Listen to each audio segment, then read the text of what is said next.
Sometimes I feel like I want to fly without no wings. Hello, everybody. My name is Matt Barkoff, and I am the Sober Cold Bear, and welcome everyone to the Sober Cold Bear podcast. Joining me today is Doug, and Doug's so happy and grateful to have you here. Yeah, thanks, Matt. Happy to be here. We're going to get to your story, and it's a pretty crazy one. All right. So, for anybody here that's looking to hear a real story about addiction, hold on to your ass, because this one is going to be a doozy. I'm not going to give away any secrets of what Doug is going to tell around his story, but I have heard it. I've heard it multiple times on a podcast, and trust me, it never gets old. For everybody watching, thank you for being here. The Sober Cold Bear, I created this podcast as a resource. This is not a place to go when you want to get sober. There are obviously resources available to you. There is obviously Alcoholics Anonymous, which I go to on a daily basis, and I have a sponsor, and I work an active program. But this is not something that you can do alone. It is a very lonely disease. And it's okay to ask for help. It's okay to go to your loved one, go to your spouse, your husband, your coworker, your best friend. Reach out to me. Reach out to Doug. We're here, and once you can actually get sober and you can start working a program, it's a totally different life. But we're here today to hear about Doug, your story. I'm just so thrilled. First of all, I'm so thrilled that you're here, and I'm so thrilled that you're still on this earth after what you've been through. And so why don't we just jump right in? No better than to kind of dive into the deep end and get going, and start with where you want to start, and I'll sit back and listen, and probably my jaw will drop a couple of times just because your story is just so incredible, and we'll see where this goes. So why don't you take it away, introduce yourself, and then we'll go from there.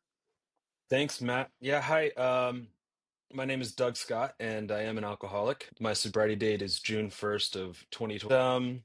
Yeah, I guess I'll just start with a little bit of what happened and what it was like. You and I have already talked a little bit, but a big part of my story early in life was I grew up. I was a heavy person. I was a heavy kid.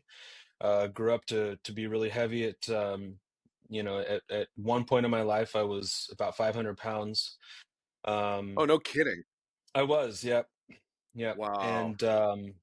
And so I think that and I shared in a meeting one time that I didn't think that I was always an alcoholic, that I became an alcoholic in my later life. But I think if I were to be, real honest and look back, I think that obviously I am an alcoholic and I've always been an alcoholic, but alcohol was not always my drug of choice. I think for a long time for me it was food and other addictions, whatever I could find or do that would make me feel a part of or comfortable or whatever. And so yeah, for a long time for me, I do think it was food. I grew up in a pretty conservative household, and I grew up with family members that are alcoholics. My grandma was an alcoholic, and she was in recovery. She actually picked up her 30-year chip right before she passed away from cancer. So that Oh, was wow, really that's cool. incredible.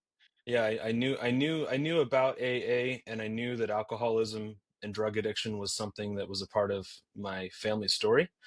It wasn't talked about a whole lot, but I knew that it was there. But like I said, I sort of grew up in a fairly conservative household. My parents didn't drink much when I was a kid, and um, so I didn't drink much. I didn't drink in high school. I didn't drink until after I got married, and I think for me, I was always afraid, perhaps, that I was going to be an alcoholic, and so I was always really careful and didn't want that to be my story. Um, but food certainly was. And then in Mm. I don't know, 5, 6 years ago, I ended up But having. before you get to Yeah, sure. the surgery and everything else, when you were going through and your addiction was obviously eating, Hmm. were your parent? Have you ever had a conversation with your parents about that specifically? About like, hey, did you ever think about having a conversation with me about my eating? Did you ever think about asking me like what was going on? Did you have therapy? Like, obviously, whatever you feel like sharing or don't like sharing, please. This is, you know, This is up to you. But did you ever have that conversation, whether it was during or even like when you were kind of doing the 12 steps for the first time? Did you ever sit down and actually have that conversation with them? No, I didn't. My parents are divorced now. They divorced when I was an adult. But there was a lot of difficult times, difficult years for our family, and I think a lot of us turned to food. I don't want to speak for my family, but healthy eating habits weren't really a part of a part of our life. It wasn't something we thought about or discussed, and I don't think it's something I even realized until later in life that it was an issue. So you've never had any closure on any of that? I mean, I've had closure on it as I've worked through the steps with myself, but Okay. it's not something that I've discussed really too much with my family or anybody else. I've talked with my sponsor about it, obviously, and my Yeah. friends in the program. Yeah. Yeah.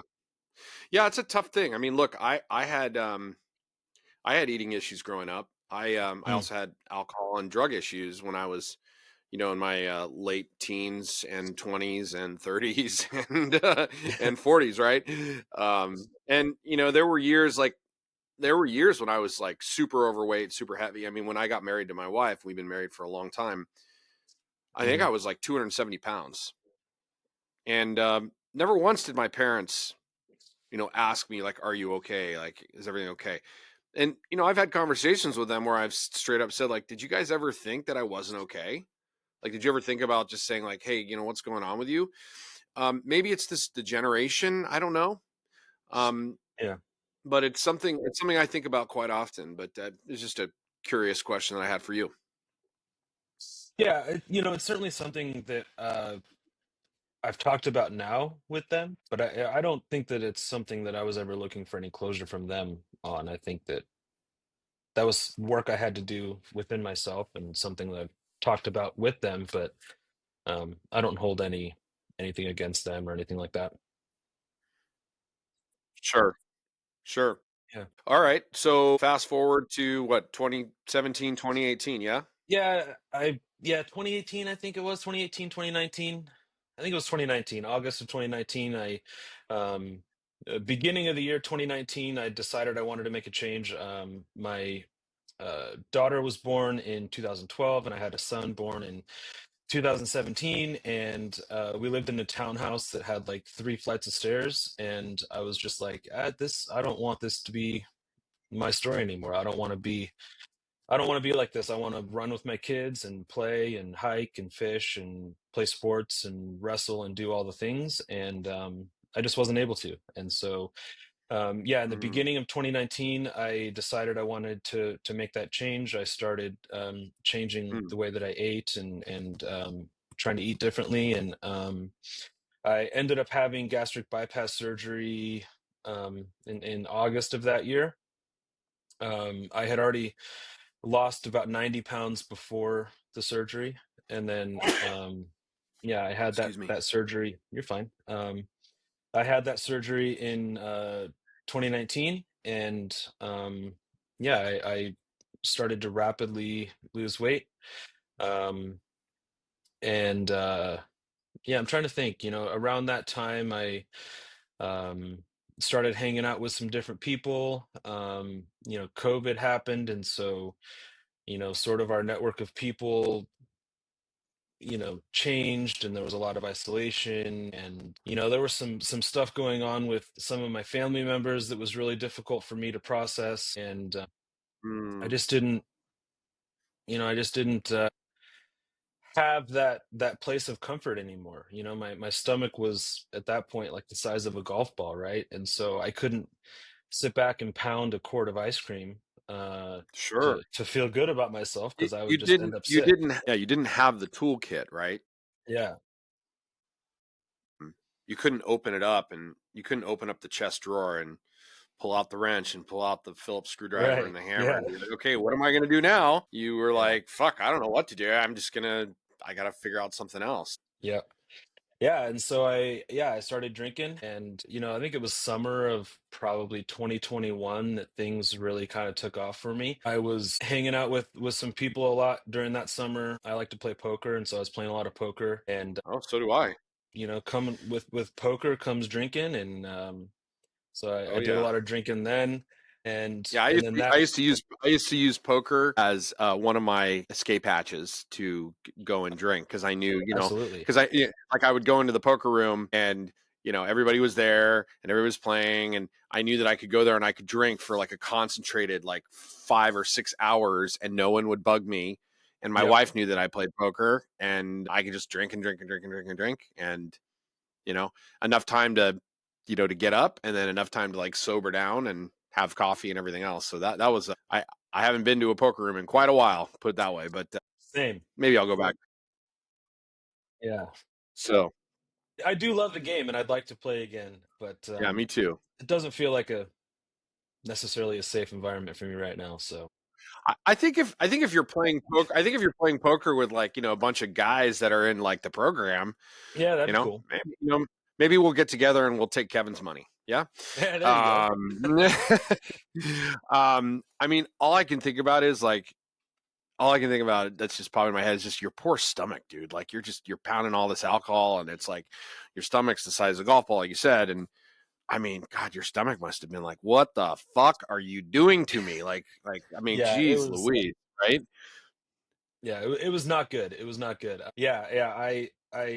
And you know what happened was like eating, kind of messes up your drunk too, right? Like if you eat too much and then you drink, you don't get as drunk. And for me, it's like I didn't have room for both, so I just would avoid eating so that I could drink. And yeah, it wasn't Sure. wasn't good. Wasn't healthy. No, no, for sure. Yeah. So that summer, things kind of took off for me. And then in the fall, my kids went to school and my wife went to work at their school and I worked from Mhm. home. And so again, it was, I'm isolated and working from home. And, I was pretty depressed. I was disappointed in myself for how I Mm. was choosing to treat my body. Not disappointed enough in myself to make any changes, but I was in So you that were in that headspace.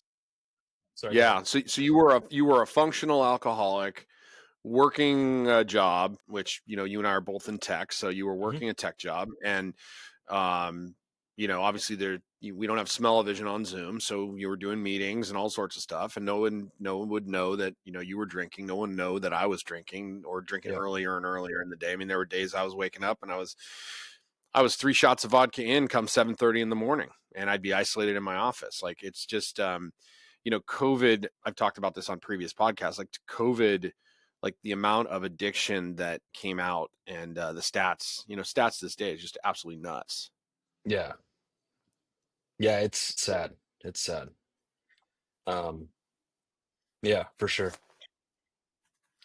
So you were wife was working, kids were at school, Hmm. you were isolating, Yeah. um, uh, and so this was over the span of basically from like 2019 to like 2022, like over like basically 3 years. You went from zero to like Mach Yeah. 50, Yeah, right?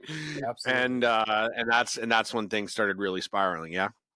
Yeah, yeah, exactly. And yeah, yeah, I was working from home. I was isolated. I was pushing up my drinking hours, right? So, I would get a couple drinks in me before the wife and kids got home from school, and then it would slowly, I'll have a drink with lunch, and then I'm waking up feeling like shit every day. And I figured out if I had a drink in the morning, I didn't feel like shit anymore. And then I just became a 24/7. I always had vodka in me. I mean, always, 24/7. Mhm. And it got to the point where I'd have to wake up to go piss in the middle of the night, and I would stop by my office and grab a couple drinks and go back Wow. to bed. And it was terrible. It was Crazy. terrible. Um, and things kind of came to a head in I think it was October of 22. I was leaving a poker game and I was walking to my truck to go home, and my legs just like stopped working. Wow. Like complete loss of strength in my legs. And it was the weirdest thing. I didn't know what was going on. And I crawled over to You didn't connect the dots at all. no, no, of course not. No, it couldn't possibly have been my best Can't friend. be The me. the Can't be thing that was anything. making me feel feel better about myself, right? Yeah. And so I'm walking on the sidewalk and I just fall to the ground and I crawl over to this car in a driveway and pull myself up on the bumper to get myself standing, and my truck's like a block away. I'm like, I just got to get to my truck, and I couldn't do it, and couldn't get to my truck, and so that was my first hospitalization. So I ended up in the hospital for a couple of days. Then they couldn't really figure out what was going on with me. I still don't know for sure, but I've done a little bit of research, and I think it's called alcoholic neuropathy. It's yeah, my legs didn't work. So Crazy. that was my first time in the hospital. They did a bunch of blood work. I was really careful to tell the doctor that blood work is for my eyes only, right? I don't no one needs to see that. That's Covering your confidential track. information, right? I was like a 0.24 BAC, and the doctor came in and told me your liver enzymes don't look good either, so you might consider cutting back on the drinking. And I said, Might sure. consider. I said, sure, of course, absolutely, no problem. You're right. And I obviously didn't. And In over the one ear, course in of, one ear, out the other. yeah, yeah. And so over the course of a few months there, between October and February, I was in the hospital, I don't know, 6, 8, 10 times for various things. I went in November of 22 because I was throwing up blood and I had Yep. developed an ulcer. And so I had to have Jeez a Louise. surgery to fix the ulcer, and I was in the hospital for like a week. And over the course of that week, my wife and my mom and stepdad went in and cleaned my office for me so that I would have a clean Yeah. office to go home to. And Yeah. yeah, they Love they that. found bottles and a bunch of empties. My wife was like, "What's going on? What's going on? You got to stop drinking." And I was like, "Yeah, yeah. The doctor said that too, so I'm gonna stop." And I went home, and then I was like, "Well, the doctor said, that I should really just cut back, but like I don't have Cut to back. stop." And she's like, "Okay, whatever, all the bullshit." And I just kept drinking. And it culminated in February, end of February of 2023. I started bloating in my stomach, Hmm. and I was like, "What is that?" And so I'm taking, diuretics and trying to figure out what's going on, and trying to stay well, right? And I end up in the hospital, and they had to do what's called It's when they take the fluid out, yeah? yeah, I'm drawing a blank on the name because it's been so long since I've had to go have one. But yeah, they Yeah, you're essentially, basically your liver is not functioning anymore, and fluid, there's no way for it to go, and so it basically goes in your bloodstream, and you basically become this toxic waste dump, yeah, and the output of that is just this, you just completely swell up, and there's just nowhere yeah, for it to go. yeah. So I'm turning yellow. The whites of my eyes are turning yellow. I'm swelling up, and so they do that procedure where they drain off. There's like 6 or 7 liters of fluid, and Holy if shit, yeah. that's crazy. And so I felt better. I went home and Kept drinking. kept drinking. And I think it, The it probably stupid, wasn't the even, stupid shit that we fucking do, bro. Like it's oh, just, it's just nuts to me, man. It's just it's absolutely it's nuts. it's nuts. It's unreal. It's so stupid. And in hindsight, you can actually look back and be like, "What the fuck was I thinking?" Right? But when you're in it You're and so blinded. you're rationalizing, which a friend of mine created this kind of term, rational lies. Like you're rational and Mm, lying. You're rationally lying to yourself about like what is true and what isn't. hmm And it doesn't matter what somebody says or does. Doesn't matter. It just comes down to your own willingness to surrender to it and say like I got to do something different. Like I got to in your case like it was forced because you were like in the very last, eighth of a mile of your life at one point. hmm Yeah, yeah, yeah. It's crazy to think back on. So yeah. So I had that done. I go home, keep drinking, and it probably was not even a week later. Maybe a week later. I wake up in the middle of the night to go to the bathroom, and I'm like really dizzy. Like I Yeah. can't hold my balance. Stumble to my to the bathroom. On the way to the bathroom is my office. I stop at my office, have a drink, make it to the bathroom, and I pass out in the bathroom, uh, and Wow. hit my head on the door. And my wife comes banging on the door. Are you okay? What's going on? Are you? I'm like, I'm fine. I'm fine. I'm fine. I just fell. Um, make it back to bed. Wake up the next morning, and same thing. I go to get out of bed, and I can't hold my balance. I can't walk. And it's my wife's like, what is going on with you? Like, I don't know. I must have the flu. I feel sick. I'm probably dehydrated, whatever, whatever. And she says, well, I got to get our daughter to school, um, and then come back and get our son and take him to school.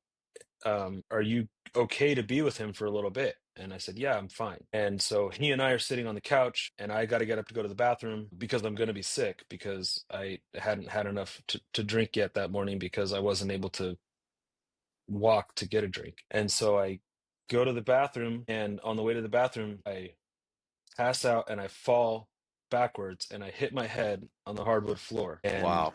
I wake up to my then 5 or 6 year old son laying down on the floor next to me with his face right in front of mine, hitting me on the face, Oh, trying to wake me up. And he's got my wife on FaceTime. And he's like, Daddy fell down and I can't wake him up. And she's like, freaking out. He's freaking out. She calls 9, and I just laid there until 911 got there. And so they came, they got me in the ambulance and took me to the hospital. And so I went to the little local hospital that we have here. And I was there for a couple of hours, and the doctors came in and said, we don't have the doctors here that have the specialty to help you. So we're going to send you by ambulance up to OHSU, the big hospital up on the hill. They've got and in layman's terms, you are completely fucked up, and like we we can't help you. So we're gonna yeah, try and send you off to somewhere else that might be able to help you, but we don't have an answer. I mean, I'm sure exactly. the doctor was like pretty fucking honest with you. I'm sure the doctor was just like, dude, you're in deep You're shit. you're fucked. Yeah.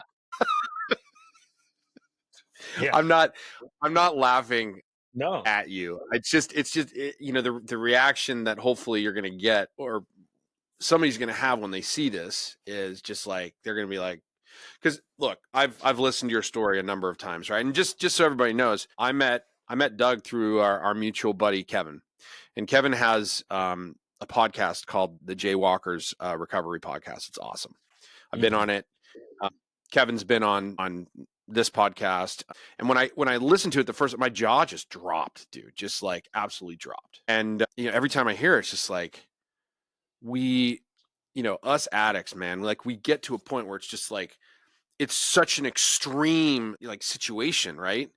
it, Mhm. it doesn't matter what it is. Like your definition of an extreme situation is different from mine, is different from somebody else. Everybody has their own journey, but the path to getting there, and then like once you're like completely in like that fucked state, like it's nuts.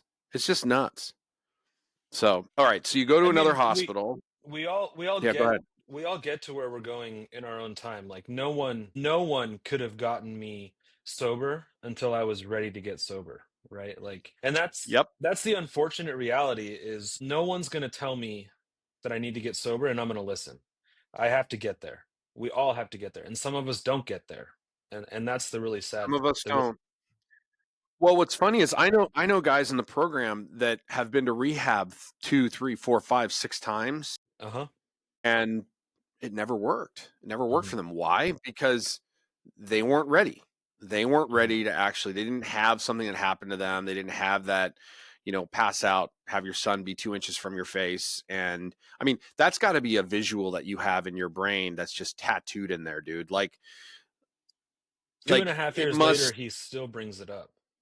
Oh, I'm Yeah. sure, and he'll bring it up forever, dude. Like Yeah. that was a massive traumatic turning point for him, that probably one day in therapy he'll have a conversation with somebody about it, and Hmm. hopefully you know, hopefully not, but chances are he will. Well, I hope The he things that does. we do that well, but the things that we do, I guess, is the it's not just us that's putting us through this trauma. It's everybody that's connected to us, our wives, husbands, our kids, you know, family members. Like it's everyone. Absolutely. And I'll continue with the story in a second, but one thing that I look back on and I think about is like I knew for a long time that I was making really bad choices. Like I knew for a long time that I was fucked up. Like, Mm-hmm. and looking back now, I could name 10 or 12 people that if I had gone to them and said, I don't know what to do.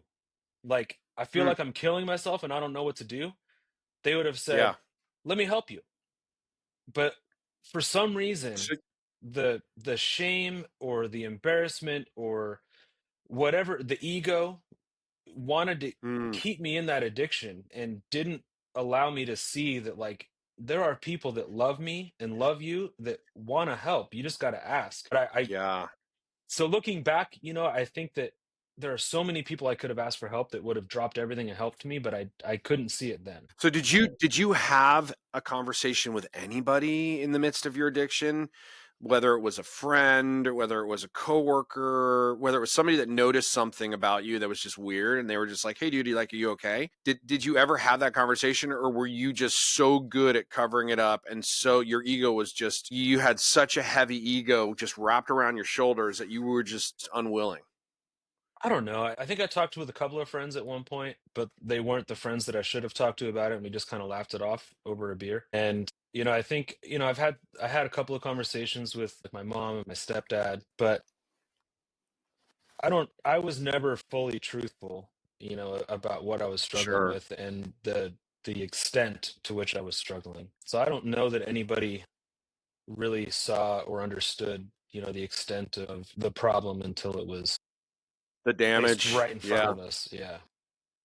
So I wanna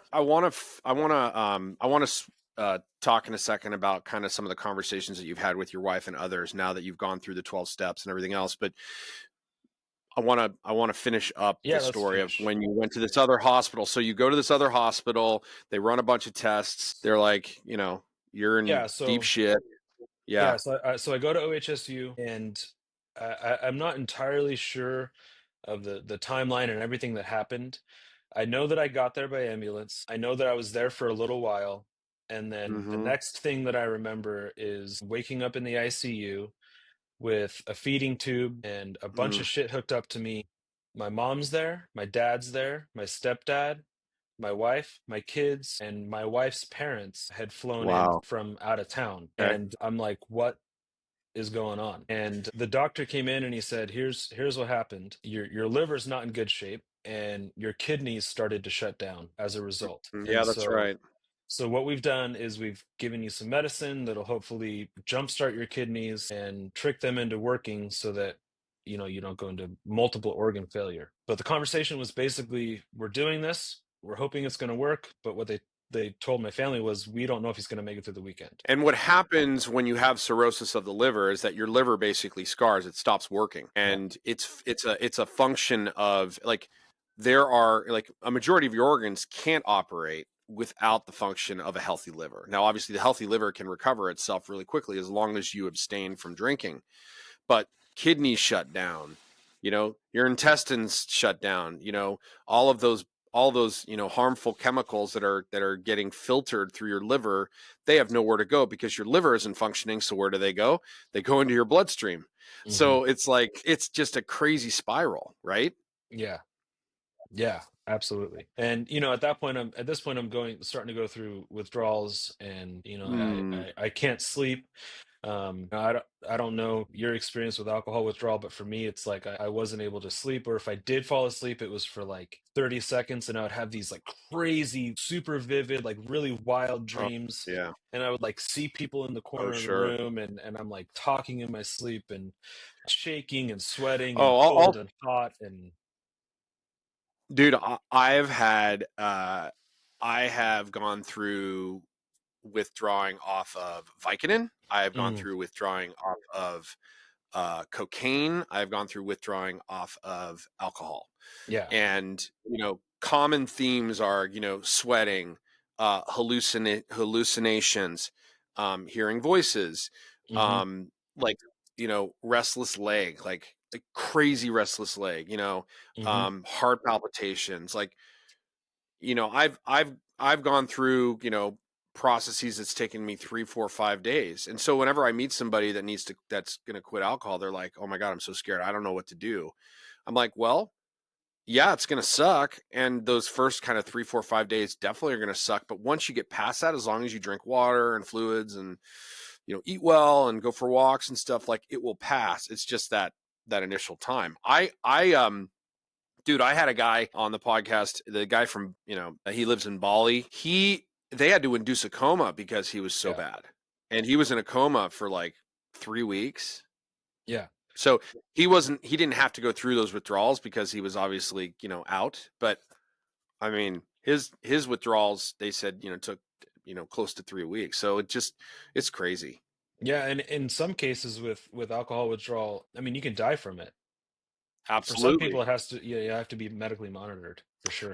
Well, most places, especially like, the Serenity Lanes and Hazeltines and things like that, you like go in there and they actually have like a whole medical, Yeah. wing Hmm. where a lot of people actually go in and they're blowing like a 3, and they have to Hmm. like literally go into this medical area where like for a week and a half you're literally like monitored, and they Hmm. put you on all sorts of stuff to get you, just back to, getting that shit out of your system. It takes roughly 4 days to get alcohol out of your system, I've Yep. read. But yeah, it's crazy. So they were almost reading you kind of your last rites, right? Yeah, I had a conversation with one of the doctors. It was just him and I in the room, and he was a liver doctor, and I was like, So what, what's going on? What?" And he goes, "Well," he gets close to my bed, come and gets really close to me, and looks me in the eye, and he says, "Your liver is dying. Your liver is dying. So you need a new liver. Your kidneys don't want to work." He said, "But you need a new liver for sure. And you can't get a new liver until you're sober. And you have to be sober for at least 6 months to even get on the list to get a new liver. And I don't know if you're going to make it that long." Was he And emotional with you when he said that, or was it just like a dry business conversation? no, he was trying to appeal to me. I mean, he was trying to get the point across that, like, you have to make a change. You have to make a change. But also he was just very matter of fact that, like, even if you even if you got sober, I don't know if you're going to make it. Is basically what he was saying. So he said the reality is this, and then the reality is really this, Yeah. regardless of whether you make the change or not. Yep. Yeah. Crazy. Crazy. And so, yeah, so that was, I was having conversations with my wife and with my kids, and I told my kids that I was sorry and that I made some bad choices, and that I was going to try and make better choices. That was that. And I was there for 3 weeks. I was in the hospital just trying to get reasonable, a little bit healthy, get my numbers, a little bit back in line. I was having to have the paracentesis, that's what it's called, the procedure to drain the fluid. I was having that Mm-hmm. done every like 3 or 4 days while I was in the hospital. And That's then crazy, dude. when I went home, I had to have it done once a week. Wow. And so I was there for You three had like a little weeks. bit like a bag that was like with you all the time. That was probably you No, didn't. no, They I had. didn't. Oh, wow. I would fill up, and then I would go in and they would poke me, drain it off. And it was like 8, 9, 10 liters a week that they were taking off of me. That's crazy. I want to ask you about your work because I think you worked for the same company that you work for now, right? I did. Okay. I did. So at that point, the cat was out of the bag with your work, right? They knew what you were going through and they kept you, right? Like, and or did they not find out? And did you never not tell them, or did you ever have a conversation with anybody? Yeah. Okay. So at that point, I went on leave from work, Yep. and Okay. all I told them was that I needed medical leave. And so I was off for 8 or 10 weeks, and that was all I told them. And they were really good about it. They, respected my privacy That's and great. allowed me to That's, take leave.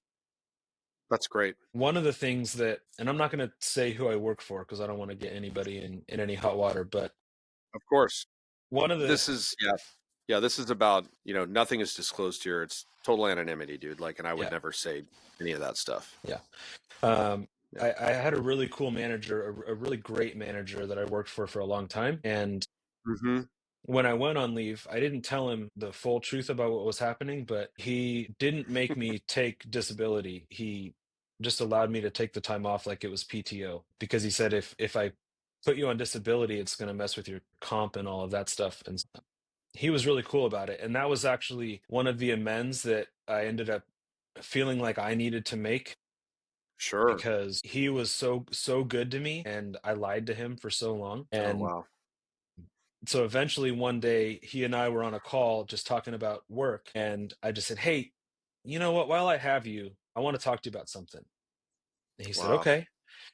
And I said, "Look, I know that I probably don't have to tell you this, but I want to tell you this because you were so good to me and I appreciate and respect you as a boss. And I don't feel like I can fully come back and give you my full effort without coming clean to you." And so I said, "Here's what happened." And I told him the whole story. And he said, "Well, first of all, you're right. You don't have to tell me that. Second, But I knew. But I knew. Second, second, I really appreciate you trusting me with that." And he says, "Third of all, I kind of had an idea." And he goes, and he ends up telling me that he has a child who is in the program and has been sober for a number of years. And Wow. I'm like, "Wow, that's really cool." And he goes, "So thanks for telling me, and we're good. We're good." So Dude, that's so that was really fucking cool. cool, man.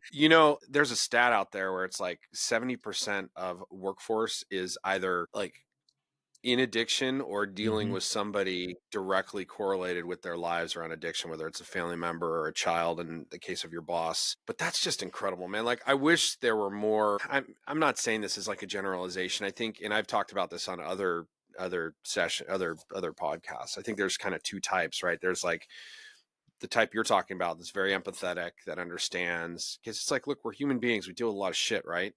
Hmm. um but then there's a lot that don't have the proper training or don't necessarily know how to deal with it, and they just they just run for the hills. And it's unfortunate because I think a lot of people are scared to say anything, right? They're fearful that they're going to lose their jobs or they're going to get demoted, or they're gonna get fired, right? I do know Hmm. people that have been fired from their jobs for being idiots, right? And going to Sure. like a sales kickoff or whatever, and harassing somebody. Like that's certainly like warranted, right?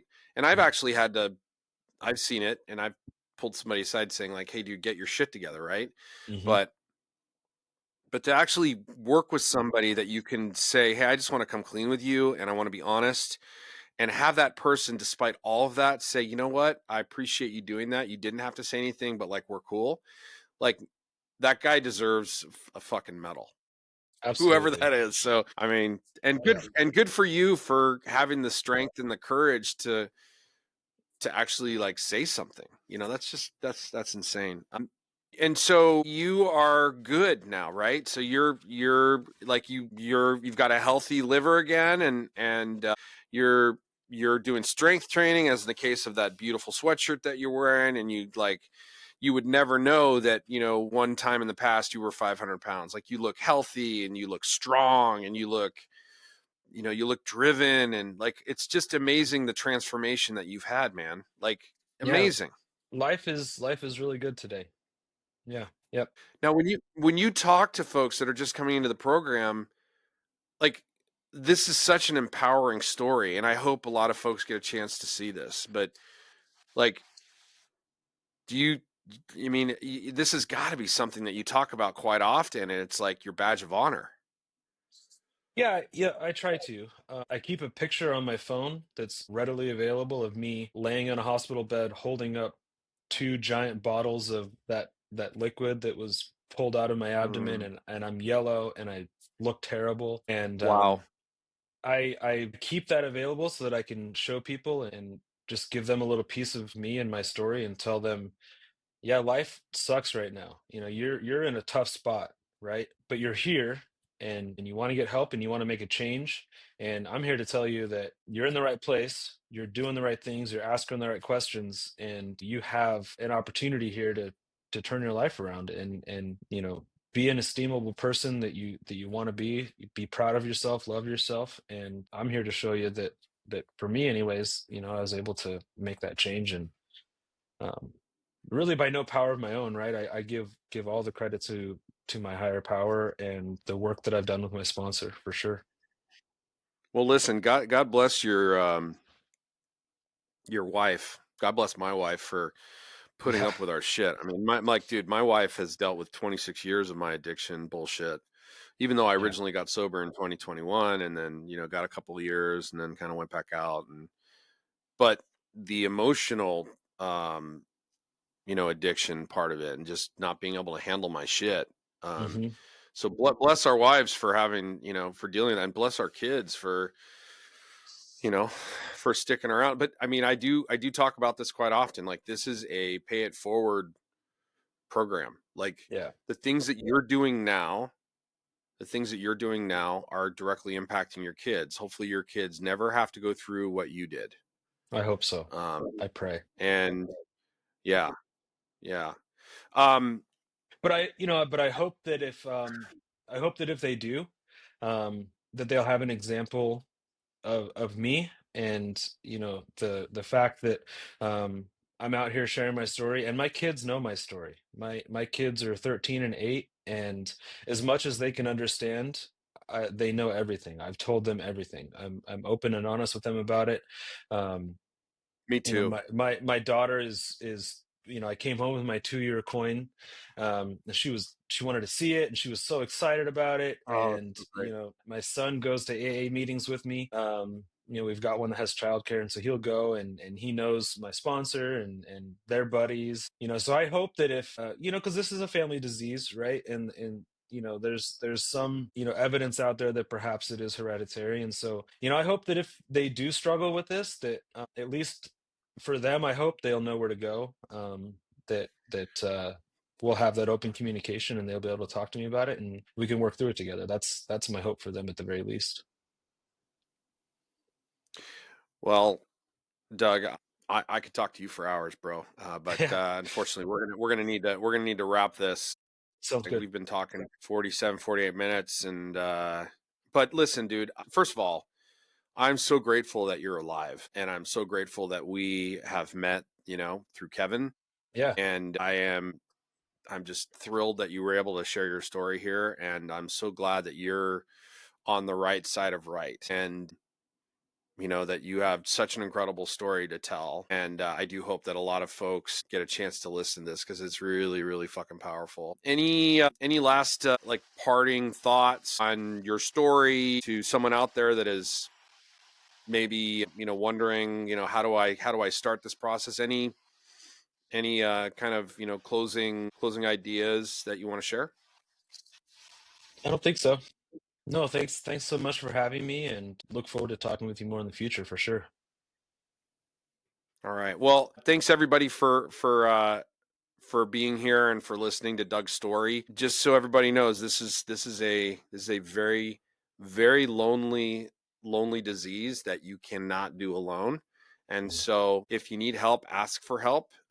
Reach out to somebody, whether it's a loved one, whether it's your best friend. Hopefully they won't laugh at you. They will tell you that everything's going to be okay, and I'm going to get you help. And go to a meeting, get a sponsor, but be honest with yourself. It's not, this is a lonely process, and the only way to do it is to be able to talk about it. And the only way to do it is to be able to, like, say, I'm not okay and I need help. But once you do get help, and once you actually start working a program, trust us when we say it can only gets better. So thanks everybody for listening in. We're going to go ahead and sign off. Doug, man, I appreciate you so much, bro. Thank you for being here. Thanks for having me. All right. Take care, everybody. We'll see you later. Bye-bye. Bye. Sometimes I feel like I want to fly without no wings. I elevate inside my mind, and sometimes I look